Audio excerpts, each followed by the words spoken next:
Thank you, everyone, and good evening once again to all of you. Uh, my name is Sahil, and I'm a transfer pricing director at PKF Singapore. I have around 16 years of experience, in this field, and we're very happy to, welcome all of you in this next, series of transfer pricing webinars, which PKF, keeps on organizing uh, every quarter on different topics pertaining to transfer pricing and very key and important topics which we are witnessing in today's landscape. So the topic for today is primarily to discuss about two very critical topics. One is the arm's length price compliance requirements for intercompany loans, and the importance of a DEMPE analysis, which I will explain in detail in the context of intangibles. So primarily we are focusing on intercompany loans and uh, intangible assets. Yeah. So this is just about myself. So I'm not going to these further details because we will be sharing the slides after the webinar. So just for your reading. So broadly, what we are going to cover in today's webinar. So it will be obviously, quite short, but at the same time, we want to make it as much, as interactive as possible. So, we'll be having a lot of opportunities to have Q&A. So please feel free to, put in your questions in the chat box, and we will be, taking care of all those questions. And if the time exceeds, we can take them offline. But we will be responding to all your questions within a span of 2 days itself. Yeah. So broadly speaking, we will be discussing first of all, uh, what are intercompany loans per se, the concept, uh, then the concept of intangibles and what is a DEMPE analysis, uh, then the transfer pricing compliance requirements or arm's length price requirements for loans, similarly for intangibles, and last but not the least, the Q&A, question and answers. Yeah.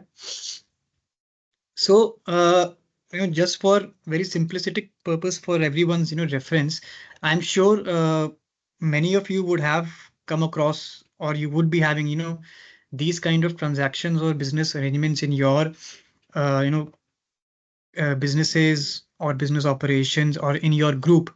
But just for the sake of simplicity, the concept of intercompany loans, its definition per se, strictly speaking, means when a taxpayer is either lending money to a related party or it is borrowing funds or loans or money from a related party. So it would be both lending as well as borrowing. So it can be lending or borrowing or both. Yeah. The nature would be a related party loan that is between two Singapore entities, or a cross-border loan, right, between Singapore and any other entity outside Singapore. Uh, the critical point in a loan, and that's why why we have chosen this as the first element of our webinar today, uh, because loan is primarily part of a financial transaction.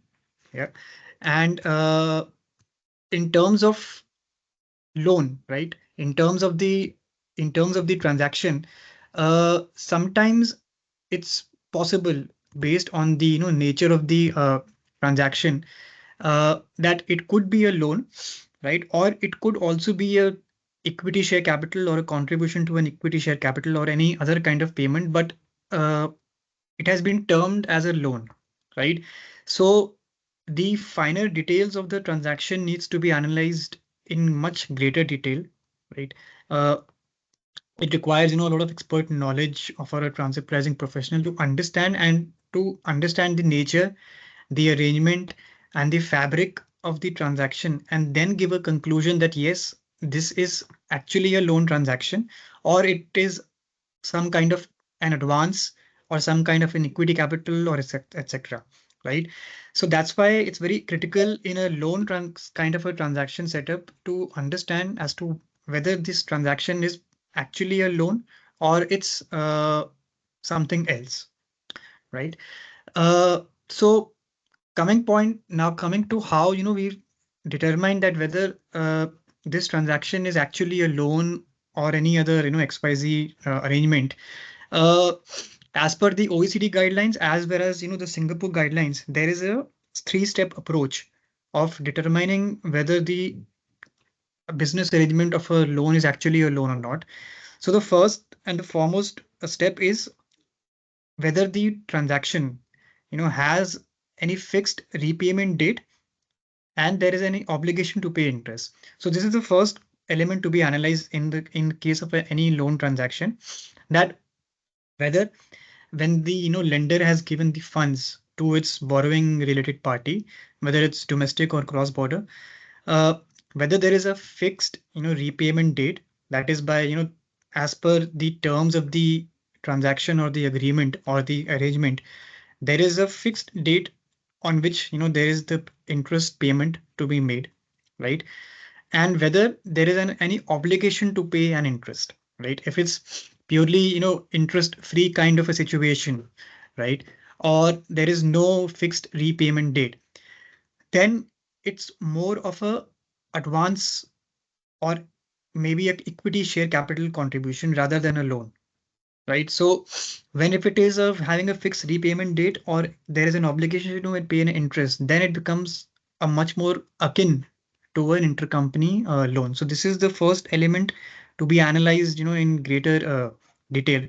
Of course, uh, if it's a loan transaction, the interest rate component need to be present there absolutely, and that is something which we'll be discussing in the subsequent slide, because as per the recent amendments in Singapore transfer pricing guidelines as well as globally accepted guidelines, an interest free kind of a business transaction is absolutely not acceptable now. So uh, by by as per the law or by compulsion, an interest rate will be there, right? Now the elements to be analyzed is that whether there's a fixed repayment date and what is the obligation to pay an interest rate, right? So this is the first point to be analyzed for a business transaction involving loans, right? Second step is the ability of the recipient of the funds to obtain loans for unrelated parties. So the second point basically talks about that the recipient of the funds, right, who is the borrowing entity, it has the capacity or it has an option to receive loans uh, either from unrelated parties or on behalf of unrelated related parties from unrelated parties, right? So basically it means that in, for example, if there is a related party who is borrowing XYZ loan from a taxpayer in Singapore, and it has an option to take the similar kind of loan, not exactly apple to apple loan, but broadly the terms of the loan are similar.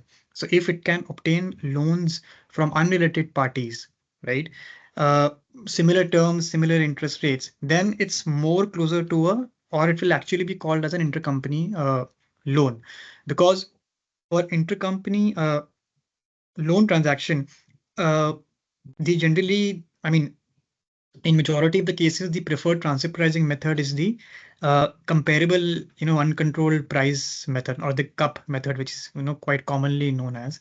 So in that, uh, the presence or the element of a third party or an unrelated party is required. So it's primarily, comparing your related party transaction with unrelated party who is also having the same kind of business arrangements or business transactions with you. So what it means is that if the taxpayer in Singapore has borrowed a loan uh, for working capital purposes from a related party, if similar kind of loan and with similar kind of terms and conditions are also available from an unrelated party, then the most preferred or the direct method will be the comparable uncontrolled price method. So that's why the second element or the second step here is to analyze is that the recipient of the funds has has the ability and the capacity to obtain loans from unrelated parties. So if both of the two are met, then the transaction is actually an intercompany loan, right? And the last step in this analysis is the rights of the funder or rights of the lender to enforce payment of the principal and the interest and what is the level of seniority and subordination. So the first point is that the funder or the lender has an unprecedented right to enforce payment of principal and interest from the borrower. So as per the terms of the agreement, the lender can enforce that the borrower has to make the repayment of the principal amount as well as the interest in a certain specific time period. So if those elements are applicable, then the transaction is more closer or more akin to an intercompany loan. And the point pertaining to seniority and subordination. So this basically means if the rights of the lender in this case or the funder has the right to collect principal and interest, but this right is subordinate or it is below the right to the creditors. So what it means is that in terms of a loan transaction, uh, the creditors will first get the creditors will first get the preference in terms of clearing the credit of the debt, and then the related party lender will have the right to collect principal and interest from its borrower entity.